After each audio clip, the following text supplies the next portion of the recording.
Praise the lord. మిక్కుటమైన ఆయాసము నాకు నెమ్మది కలుగుటకు కారణమాయెను. నీ ప్రేమ చేత నా ప్రాణమును నాశనమును గోతి నుండి విడిపించితివి. పాతాళమున నీకు స్తుతి కలుగదు, మృతి నీకు కృతజ్ఞతాస్తుతి చెల్లింపదు. సమాధిలోనికి దిగువారు నీ సత్యమును ఆశ్రయించరు. సజీవులు సజీవులే కదా నిన్ను స్తుతించుదురు. ఈ దినమున నేను సజీవుడనై నిన్ను స్తుతించుచున్నాను.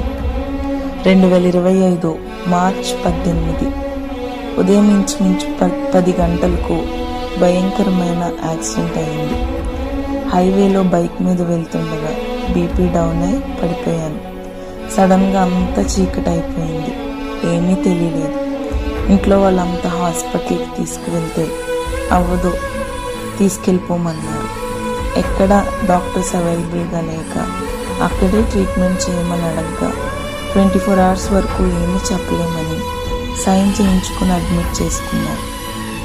స్కల్ బ్రేక్ అయ్యి 10 to 15 స్టిచెస్ పడ్డాయి. కాలర్ బోన్ డిస్లొకేట్ అయ్యింది. బ్యాక్లో పెద్ద గాయం.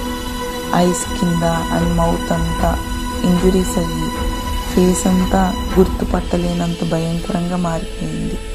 సిటీ స్కాన్ చేయిస్తే ఇంటర్నల్ బ్లీడింగ్ బాగా అవుతుంది, చాలా ప్రమాదం అన్నారు.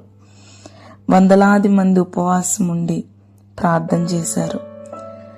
ప్రార్థన ఆలకించే నమ్మకమైన తండ్రి 24 hours రిపోర్ట్స్లో ఒక అద్భుతం చేసి కండిషన్ స్టేబుల్ అయ్యేలా కృప చూపారు.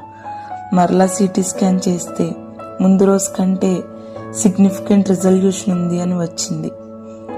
సెకండ్ డే ఈవినింగ్ ఫుడ్ లిక్విడ్లా చేసి ఇస్తే భయంకరంగా నాన్ స్టాప్ వామిటింగ్స్ అయిపోయాయి.